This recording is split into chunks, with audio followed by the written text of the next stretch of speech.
fantastic. This is GT racing right now. He's got traction, he's going around the outside, both of them! Maloney! Oh, he's taken Anderson. Anderson's up to him. Oh my God! Big crash. Oh my goodness, half the field's going to get rolled. Second very close. These guys are want to make their way through the field very quickly. Oh, there we go! Oh no! That's massive! This is it! This is over! I can't believe this! Oh my God! God, what?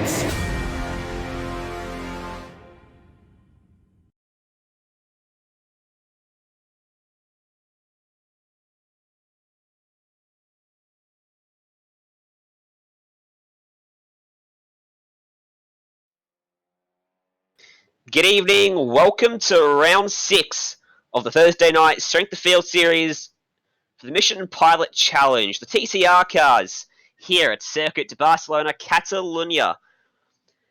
We've got a good race on our hands today, 30 minutes as always for the TCR cars, all 30 minutes on SimSpeed TV with myself, Ryan Jones, and Jay Kennedy, once again multitasking for us with the cameras and the comms.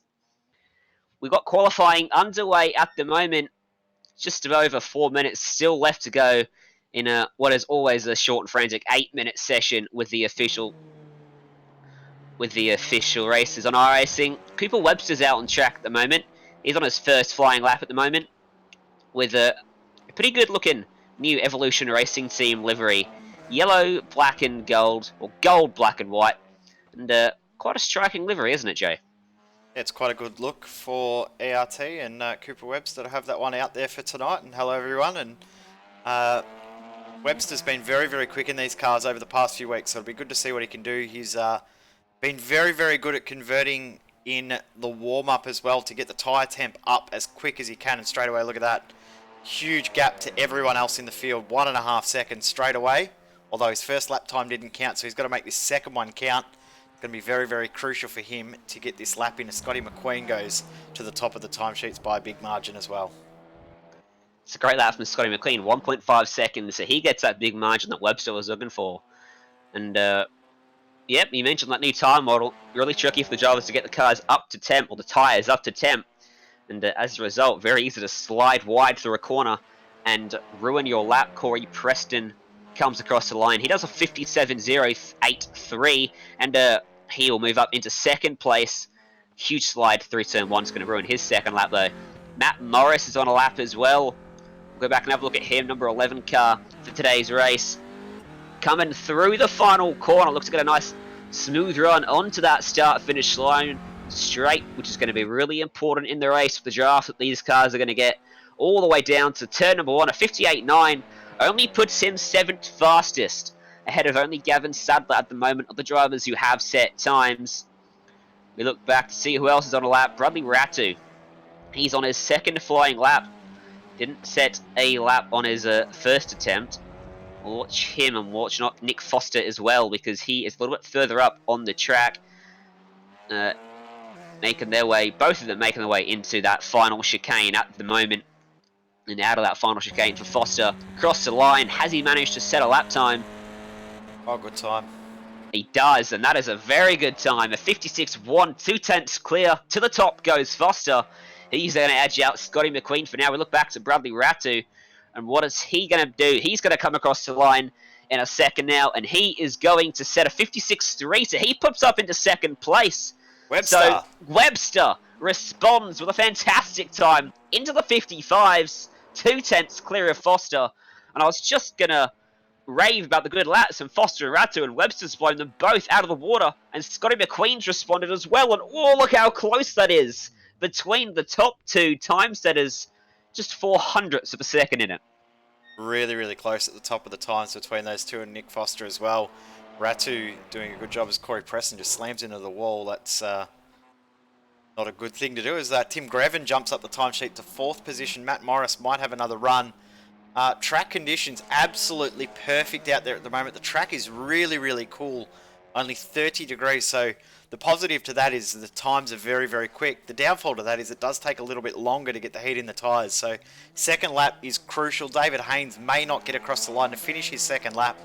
And Mitchell McLeod, well, he's already parked it, so he won't even set a time. He will start from the rear of the grid. Matt Morris will cross the line, and that time I don't think will be an improvement for him. Yes, it will, but not by much. He'll stay in 12th position, and that is our grid sorted.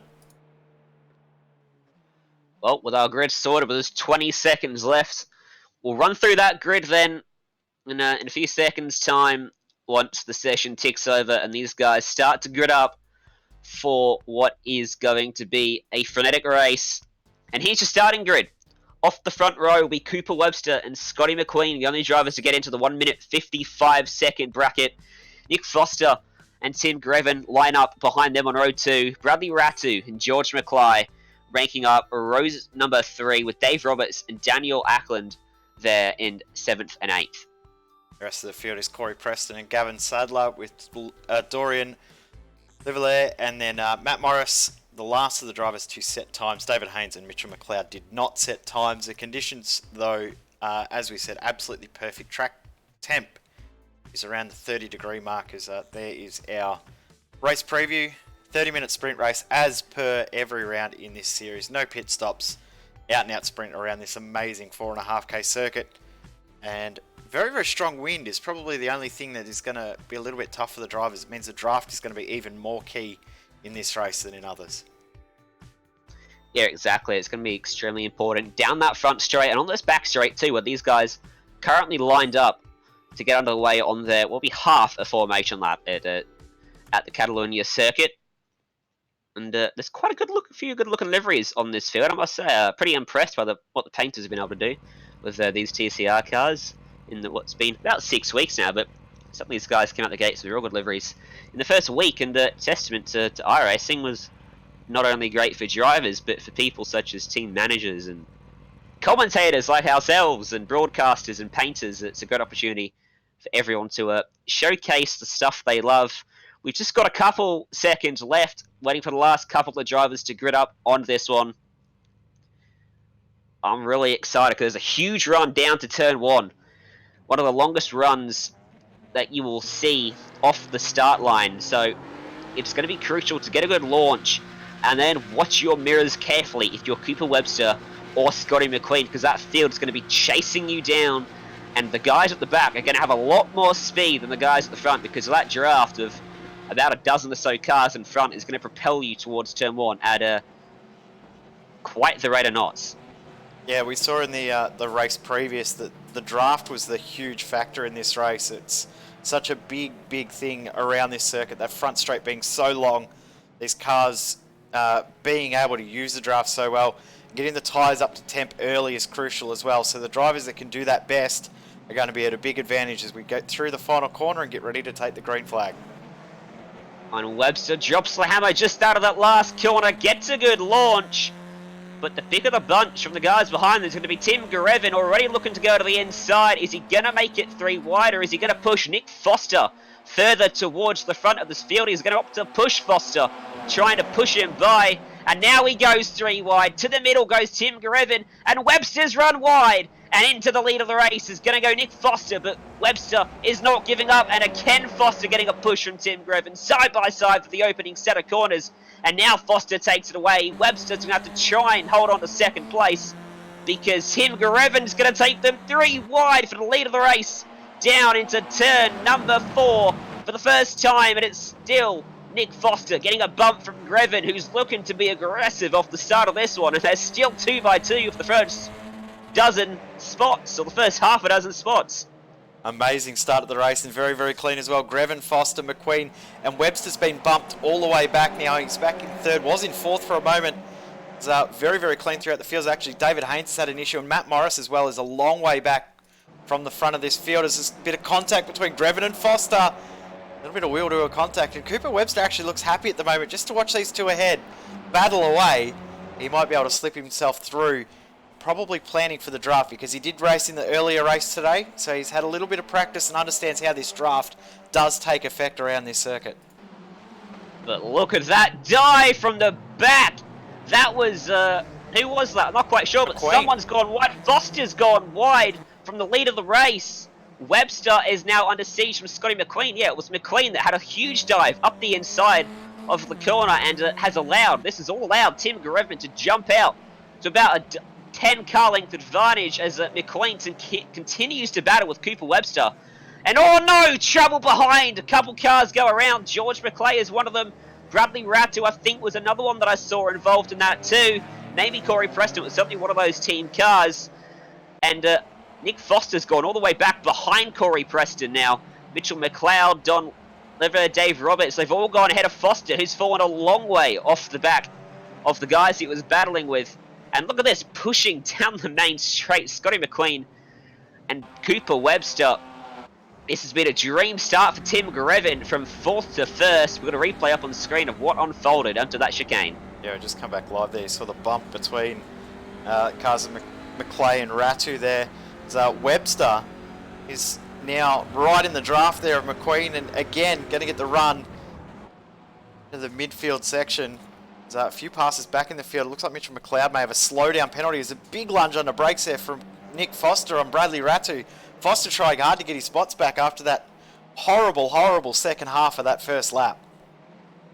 Yeah, that was disastrous for Foster, and he's going to have to fight hard. Only 30 minutes in this race. It's an absolute sprint, of course. He's side by side with Corey Preston at the moment, but Tim Grevin, he's got a good advantage so far, but Webster has found his way back by Scotty McQueen. So the pole sitter's back into second place. Can he chase down Tim Grevin, I wonder? And I dare say he's going to be thinking yes. He's going to be hoping yes for sure. He can see him off in the distance as they continue to battle all the way down the field. Dave Roberts trying to go aggressive here on Daniel Ackland, trying to go the long way round. He's not going to find any room there. He's going to have to think better of that one, as Nick Foster has made it by Corey Preston, Bradley Ratu, McLeod watching on as those guys continue to dice their way around the last technical section of this track. Meanwhile, everyone else starting to sort themselves out for the first time in this race. They're all single file. Yeah, it's taken a little bit to settle down, and looking like we'll have about 16 laps of racing. The 2-minute lap times will mean about 16 laps around this circuit. Or just under 2 minutes, of course, with about a 1:57 as these guys now cross the line. Grevin and Webster 1:57's 2-second advantage means that Webster probably doesn't have draft at this point, so he's going to have to work really hard to get that gap out. He's stretched a bit of a gap there to McQueen. It's now to a full second. But that battle pack 4th, 5th and 6th is where the action is at right now. As Nick Foster also starting to close in on these guys too. So this is where the action's going to be over the next couple of laps. Yes, certainly. Foster's going to want to get through these guys extremely quickly while they continue to battle away for position. Ackland's just put out a bit of a gap over Dave Roberts through that 3rd corner. And it looks like Lever is going to be the one closest to make a move, potentially on Dave Roberts here, as we make the way round this 4.6 kilometre circuit.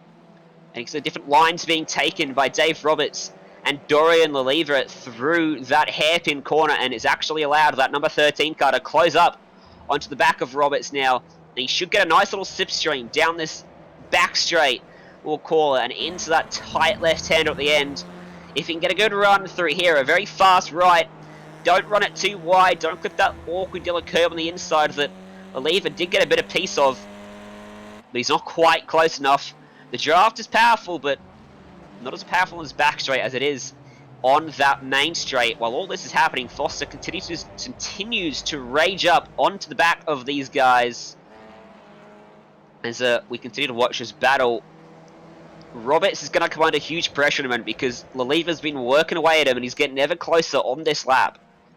The one saving grace may be Nick Foster coming up behind, because Roberts may have a little bit of help from behind. So once Foster gets there, he'll start to apply pressure himself. Interesting too that that gap at the front was 2 seconds at the start of the last lap.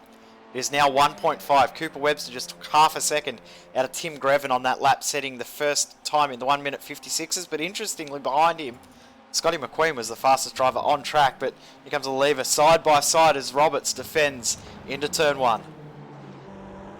Defensive line's going to compromise and though to the second part of the chicane, and Lever tries to dart out and get the inside to this long right-handed corner. Torture on the front and the left sides of the cars, and this has allowed Nick Foster onto the back of this battle, and it's officially a 3-way fight for 5th place in this race. 2x2 for 5th. Foster no way through at the moment, and Tell you what, who's gaining as well. Corey Preston's bought himself a ticket to the show as well because he's right up involved. And now it's a 4-way fight. We might get 5 cars soon because Bradley Ratu's watching on. And the longer these guys continue to battle, the slower they go. And the lever's looking to go aggressive though. To the inside, he breaks a bit early. Almost allowed Foster to his outside. Compromises himself for the second part. And now Foster's going to look to the inside. Trying to stick his nose up there. There wasn't room. Contact, but a great save from Dorian Lalever. That was fantastic car control. Just Preston's gone into the fence. Contact. Lalever gets involved. Foster cops a whack. All 3 of them are gone at the end of the back straightaway. And that was incredibly clumsy. They just drove into each other in a straight line. We'll have to get a replay up of that one. But that just seemed to be a bit of a lack of spatial awareness there. And unfortunately, all 3 of them have been told to exit the stage left on that one. Yeah, that was just messy from all 3. And Preston's car just reacted in a strange way. And then all of a sudden, he's made contact. Almost like Preston didn't get on the brakes after he had contact made there. It just kept going in a straight line. It was such a strange incident. Get one more look. You're not missing anything happening out there on track at this stage. That was a bizarre incident, to say the least. You see Preston hits the wall and then all of a sudden just keeps going. And I don't know. Yeah, I'm not going to say anything anymore about that. That's just a bizarre incident that didn't need to happen at all. As we come back live. We question and we move on. We will continue to watch this race because the battle for the lead is hotting up. He brought it down a further 2/10, did Cooper Webster to Tim Greven on that last lap, and in a few moments time he'll be tucked firmly into that draft. And Scotty McQueen, he's being dragged along by Cooper Webster. He's not being left behind at all, and I could certainly see a juicy 3-way fight for the lead of this race by the time we reach the checkered flag, and hopefully it doesn't unfold the same way as the last 3-car fight we saw in this race. Fingers crossed it doesn't. Yeah, fingers crossed. It does appear to be as Mitchell McLeod's taken a detour off through the gravel and rejoins back onto the track. That's not going to help him in his quest for 8th place. Behind him, David Haynes and Gavin Sadler running pretty close together for 9th on track. And they do sit in front of Lalever and Nick Foster, who have fallen an absolutely long way down this field, which is a big shame because with the exception of that contact previous corner, Foster was pretty much innocent bystander in the second incident that occurred on a straight line. So Foster will have a bit between the teeth from that one. He'll be a little bit peeved off at that and will look to gain some more spots. A nice 3-way battle now for 8th place. McLeod's fallen back into the clutches of David Haynes and Gavin Sadler. These guys will be slipstreaming down this main straight for sure as Haynes uses all of the track on the exit of that last corner. The battle for the lead down to 1.1 seconds in the meantime. So this is the closest battle on track at the moment. Haynes not quite close enough though to make a lunge into turn 1.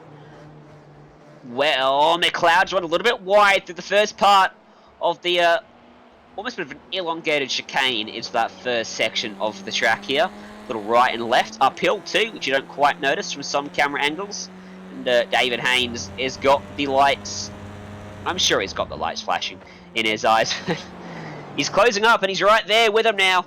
Mitchell McLeod doesn't look too comfortable with that talking motorsport car as he drops some tyres off the exit of the corner. Now Haynes is certainly right there with him. Looks to get a cut back and try and get the drive out of the corner, of course. Very tricky to adapt to these TCR cars when you're driving them, and to adapt to the race car because they drive unlike any other car in the iRacing service. And it's something you've really got to try and get used to and adapt to, which David Haynes appears to be doing much better than Mitchell McLeod right now. And McLeod drove it in really deep to that corner to try and open up some sort of advantage, but it may hurt him in the long run because he's closing, but not quite close enough this time by. But McLeod is coming under all sorts right now. He's making mistakes left, right, and centre. Haynes will be loving what he's seeing from his cockpit cam as Gavin Sadler almost got himself a a free ticket to ninth place as McLeod makes yet another mistake, drops it off into the gravel, using a lot of the curb right up onto two wheels. Flick it back to the left, flick it back to the right, and then get the power down nice and smooth, get a good run, otherwise you're going to be a sitting duck onto this main straight. It's a good little fight going on here between these cars, and it's now a 6-car battle. It's 6-car train, McLeod leading this train with Haynes, Sadler, Morris, Foster, who's got through on the lever as well. Gap at the front, under a second as well. So Webster is closing, but not closing in as fast as he was earlier. I think he's just waiting and trying to work out where Tim Greven may have a weakness, and then look to pounce in the last 5 or 10 minutes, because you don't want to overcook these tyres too early. They do take a little bit to get up to 10, but once they're up to 10, it is very, very easy to overheat the tyres and overwork the tyres. So you want to make sure that you keep them at that optimum temperature and optimum pressure for as long as you can. There's a little bit of a move there, a defensive line I should say, from Matt Morris, from Nick Foster as he makes his way through. Side by side they go. Great racing for what is 11th place in this race. A small 14-car field for top split today. The numbers didn't quite fall our way to get a big grid for the splits, but these guys putting on enough show for a 30-car race at the moment, because not struggling for things to commentate on at the moment, are we, Jay? Because 6-way fight, you don't see that every day. But look at Morris! Morris! That was a fantastic bit of manoeuvring from his little TCR car to get up the inside of Sadler. It's opened the door for Nick Foster as well, and he might just about clear Sadler by the time they get to the braking zone, and I think he has too. Sadler's always struggling to pull it up without running into the back of Nick Foster's car, almost getting collected by someone else there was Foster. Lucky to get away with that one, but Sadler's lost 2 for the price of 1 there, and now Morris will have his eyes locked firmly on the back of that huge-ass yellow and blue car in front of him. You just realised what you just said then, didn't you? Yeah. That team name does catch us all out, and we love saying it. McLeod, Haynes, Morris, Foster and Sadler continue. The lever has dropped off. But have a look at the gap at the front now. It's 2 car lengths apart, 3 car lengths apart now. Is Cooper Webster and Scotty McQueen stuck with him too. McQueen's actually set the fastest lap of the race. So these 3 guys are by far the quickest in the field, with Nick Foster having issues. He was very quick as well. But this little battle at the front is getting very, very heated. Certainly is. Here we go. We've got a 3-car fight for the lead of this race. It's what I wanted to see, and it's what we're going to get to see here, because Webster and McLean, they've both got the pace over Tim Greven right now. Greven was extremely lightning quick on that opening lap, jumped from 4th to 1st in the space of about a couple hundred meters, it seemed like. But he may have used up his tyres just a bit in the opening half of the race, and Webster's gone around. Webster clipped the grass on the right, trying to use up all of the track into the corner, and he's just used a bit too much, got that grass, and you cannot brake and turn on the grass. And a TCR car, it just does not work, and Webster's just lost himself all that ground he gained up. You saw what happened to Webster on the replay, and it's just a bit of a unfortunate incident for Webster. Can't really explain that one other than he's just misjudged it. Yep, 100% he's just misjudged that. And have a look at Nick Foster here as we go back to that battle pack behind again. Matt Morris now defending as he tries to get a move done at the same time as he defends from Nick Foster behind. He's side by side here with David Haynes, but he might get hung out to dry, and here comes Foster to try and cut back and get this position back. No, he tucks him behind. Oh, a bit of a bump there. Bumper car stuff. Oh, he's going to throw one back in contact, and completely unnecessary there. That was a bit messy, and David Haynes rejoins right into the path of Matt Morris, and I probably know what he was trying to do, but he's received the opposite effect of that one, spun himself out back again, and unfortunate racing and a bit silly in my opinion as a lower tier racing driver. So what do I have to say about that? Yeah, I agree. That was completely unnecessary. Just an innocent bump here between Morris and Haynes, and Morris got forced a little bit wide. He's just absolutely thrown it up there and didn't need to be there. He's actually half off the circuit. Completely unnecessary. And yeah, that's probably all that needs to be said, as Foster's actually got through while we were just watching that replay. Interesting too, Brad Ratu's got ahead of David Roberts too. David Roberts has dropped back to 6th position. So Ratu now into 5th. So interesting there. And Scotty McQueen still continuing to close in on Tim Greven now that Cooper Webster's out of the picture. McQueen's got some very, very good pace as well, as Nick Foster's already cleared that little pack that he was in the middle of the pack, in the middle of the fight with. So he'll now try and hunt down Mitchell McLeod, but Dave Roberts, Bradley Ratu, the battle at the moment as Roberts tries to get that spot back. Exactly, fantastic racing, if not a little bit questionable at times. So we'll leave it at that one. Yeah, Ratu got the move done on Dave Roberts and had significantly better pace last time by, 9/10 quicker too. So it looks as if he's got a pace advantage, whether it was a mistake from Dave Roberts. So we'll find out if Roberts does close back up. I think we could safely assume he's made a mistake somewhere around the track, and we do appear to have missed that move somewhere in the battles unfolding everywhere else on the racetrack at the same time. Big shame for Cooper Webster. Back in third place is, as he crosses the line, we'll get an update on how far back he is. 4.5 seconds off the lead of the race. It's not out of the picture if Scott McQueen and Tim Greven do start fighting, but you've got to say it's going to be an extremely hard task. There's only just under 10 minutes left in this race now. Actually, it's still 12 minutes to go because your clock may have the 2-minute warm-up and pace lap included. So it's still got 6.5 laps to go. So still a little bit of racing to go. Interesting too that Ratu and Roberts, while they've been in this little battle, they're actually closing in on Daniel Ackland as well. So Daniel Ackland, who's had a whole heap of clear track for a long, long time, is now starting to see a couple of cars come up in his rear vision mirror. So Ratu and Roberts closing in, and Scotty McQueen has got that gap at the front of the field under a second. So McQueen is coming, and coming very, very quick. He's looking really strong at the moment. He's Scotty McQueen. Right now, the race has just settled down a fraction. There's a few gaps that are closing down, but in a few minutes' time, this one's going to boil over, I think, because... Well, it's still odd back in the field. Yeah. It's still going on. It's still hot back in the field, yeah, but at the front. Yeah, Morris and yeah, Sadler still going. There you go, round 7 of this this battle in this race between these guys. I'm Sadler. not sure who would want to still be fighting in this little battle, because everyone's been out there punching very, very hard and trying as hard as they can to get an edge on everyone else, but it's been a tough fight for all of these drivers in this race. And here comes Sadler. Oh, look at that Sadler. late lunge. Good move. If you can pull it up. He just going to try and edge him out off the corner. Not quite going to be able to do it. And Morris will be able to fight back on the inside. Role reversal between what was him and David Haynes a couple laps ago. This time it's Morris on the inside for the chicane. And just dropping a couple tyres off into the gravel did Gavin Sadler. Left himself vulnerable, but he looks to take the defensive line into the second part of the chicane. Morris gives him a touch. Leliva gets involved and gets a bit of a contact there too. And Sadler has taken what will be P10 away. Now all he's got to do is get out of that little draft that is helping these guys to stay glued together.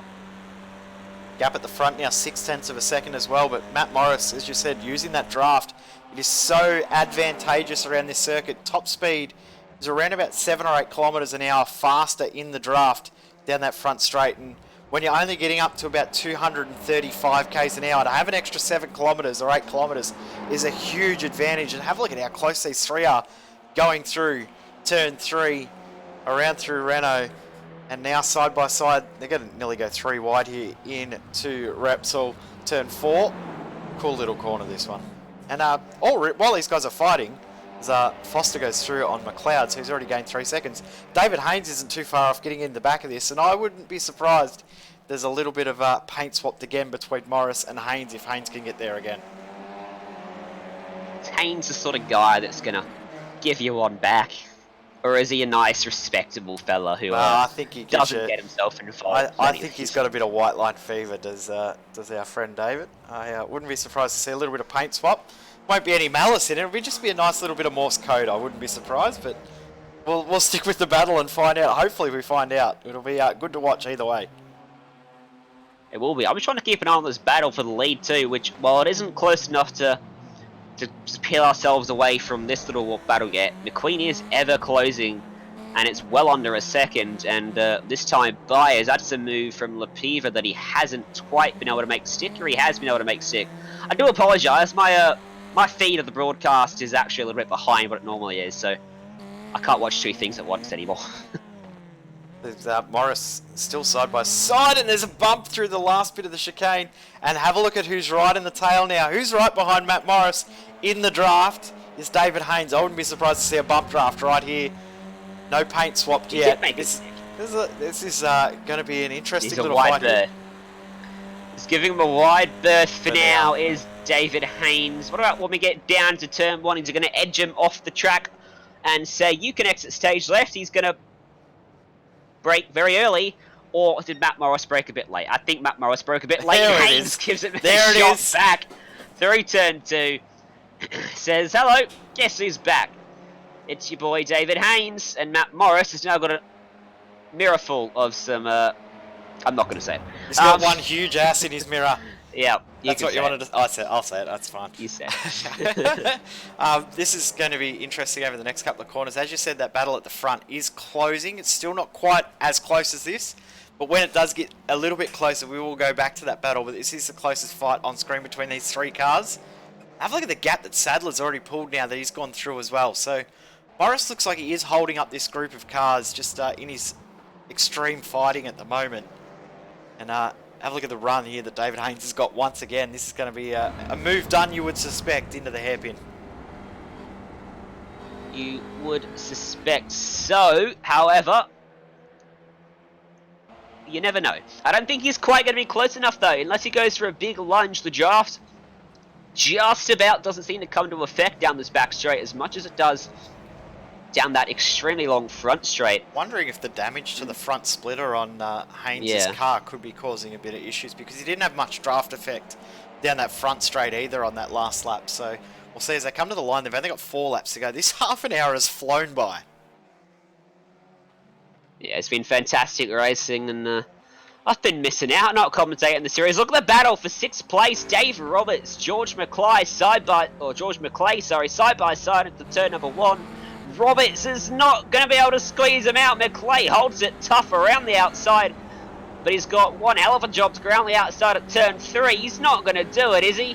Surely not. He's about cleared him around the long way at turn 3. I think he has cleared him, but not enough to cut in front. He's going to try to cover him off, but Roberts... Oh, that was close. He tried to send one back at him. Just lost it on the brakes and almost did clip the grass and almost... ended that one in tears, but thankfully it hasn't. But look at the battle for the lead. It's right there now, a few car lengths only in it. He's right there in optimal draft range. Is Scotty McQueen on Tim Grevin. Yep, here we go. He's within 0.4 of a second as they are on the back straight. Come into the hairpin, and when they cross the line, 3 laps to go. So this is about the moment that you want to start pouncing. You don't care about your tyre condition at this point. You just go for it. You're not worried about saving your tyres till the end of the race. You're just trying to get as much pace as you can to finish this race off. Get yourself in the lead with 1 to go. Because you want to be in the lead at the start of the final lap. There's not enough of a run out of the final corner to use that draft. So probably a dive on that last lap into turn 1 if you haven't already got the lead of the race, you would suspect. McQueen looking strong, but these guys are lapping very, very similar pace. So they're finding their speeds in completely different sections of the track, although McQueen on this last lap was a little bit quicker. Cooper Webster isn't gaining any ground, and Bradley Ratu's also caught onto the back of Daniel Ackland, but we're staying with the lead battle here. This is going to come right down to the wire. Look how much of the track that Scotty McQueen is using. Hopefully he doesn't get a slowdown anywhere, but he's using up those off tracks, using as much as he can to gain as much time on Tim Grevin. And you can't leave it till the absolute last moment, because the best opportunity to pass is turn 1. And that's a good 4.6 Ks before the finish line. So you're going to have to look to get this done sooner rather than later. But he's pretty much there now. He's closed his gap completely up, and he is there. He's pushing him. He's pushing him out of that corner. And now Grevin is going to have to take the defensive line around this amazing Spanish racetrack located just northeast of the Barcelona city. Get a good run through here, and you could be in with a shout at the end of the straight, but McQueen's just used up too much of the racetrack. through the first part. He's going to have to settle in here. Don't be too aggressive. Don't lose time trying to put Grevin off. Just get a good run. Accept you're not going to pass him. Get a good run through these last few corners, and he is looking to do just that, it seems like, because nice and smooth, not trying to show the nose or fake out Tim Grevin, as we so often see with battles where drivers seem to try and go for a move that isn't there and they end up losing themselves time. Scotty McQueen knows what he's doing right now, and he is piling on the pressure for Tim Grevin, who just opened up a bit of a gap through those last few corners. Did a great job to navigate the final chicane and may have just put enough of a buffer back to the number 6 car to be safe, at least this time, by into turn 1. We should have 2 laps to go. This should be the penultimate time into the first corner.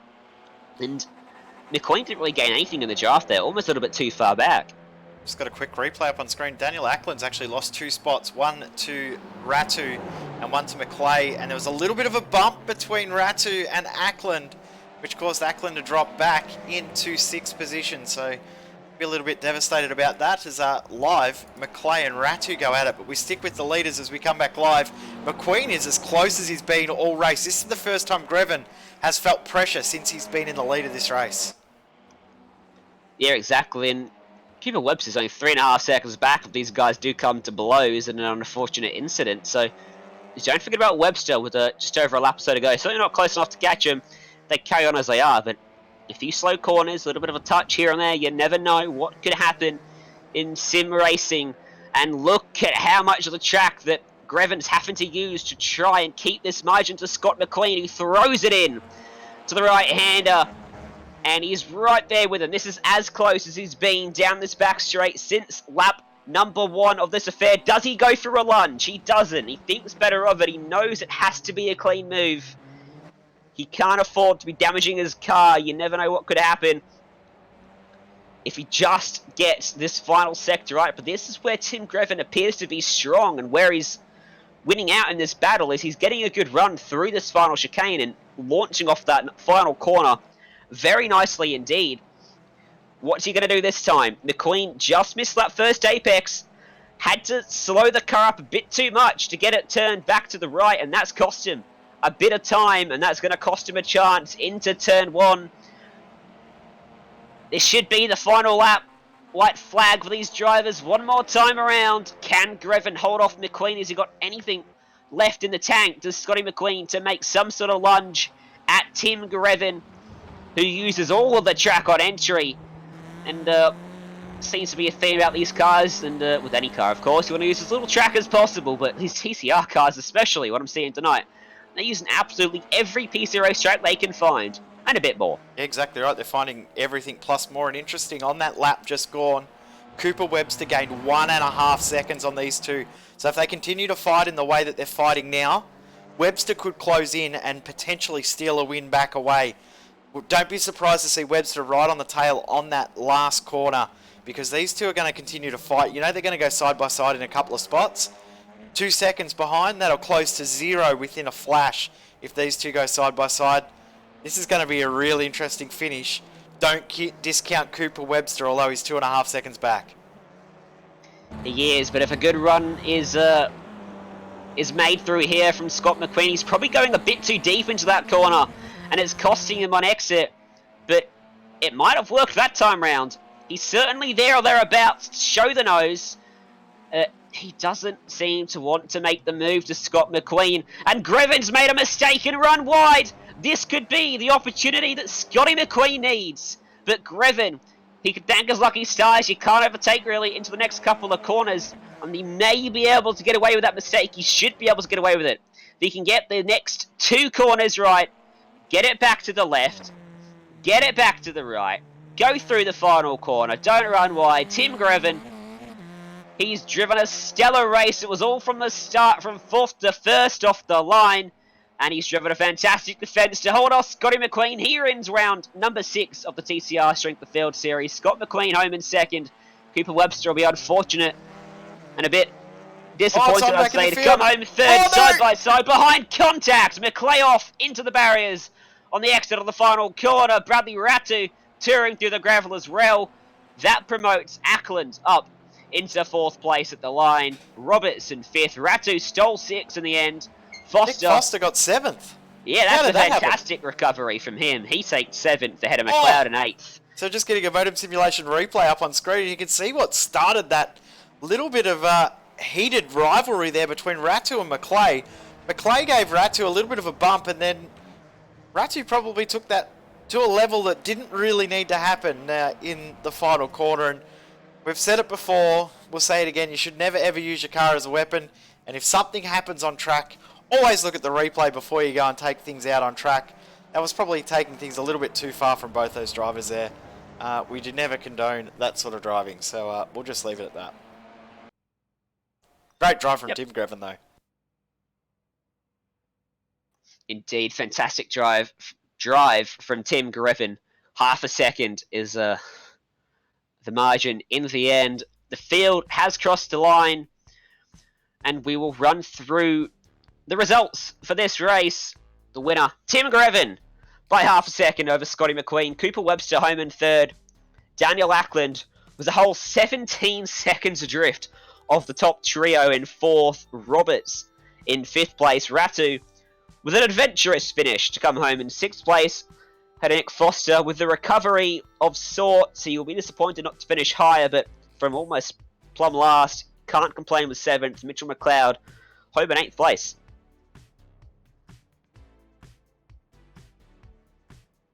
And I just forgot to unmute my microphone. So George McClay, Gavin Sadler, and Dorian Laliver with Matt Morris and David Haynes, the last of the finishers. Morris and Haynes separated by nothing in the end after their contact earlier in the race. And Corey Preston, the only car that did not finish the race. What a race that was, with Scotty McQueen getting the fastest lap on lap number 5.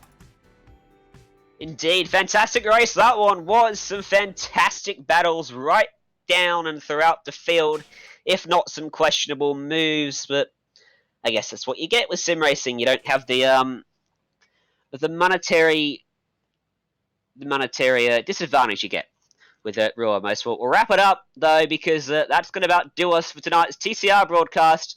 Next time up for Sim Speed, for the TCR series at least, next time out we're at Mid-Ohio, and that'll be yet another fantastic track on the TCR calendar for this year.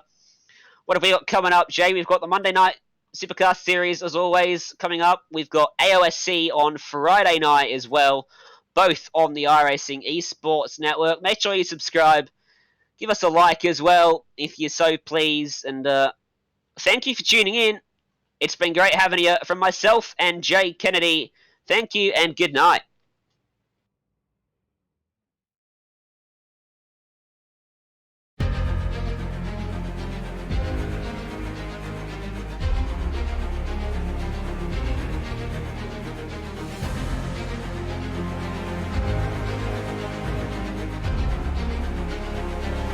This is fantastic. This is GT racing right now. He's got traction, he's got everything outside of both of them! Maloney! Oh, he's taking Anderson. Anderson's up top. Oh my God! Big crash. Oh my goodness, half the field's gonna get rolled. Second very close. These guys are want to make their way through the field very quickly. Oh, there we go. Oh no! That's massive! This is it! This is over! I can't believe this! Oh my God! God, what?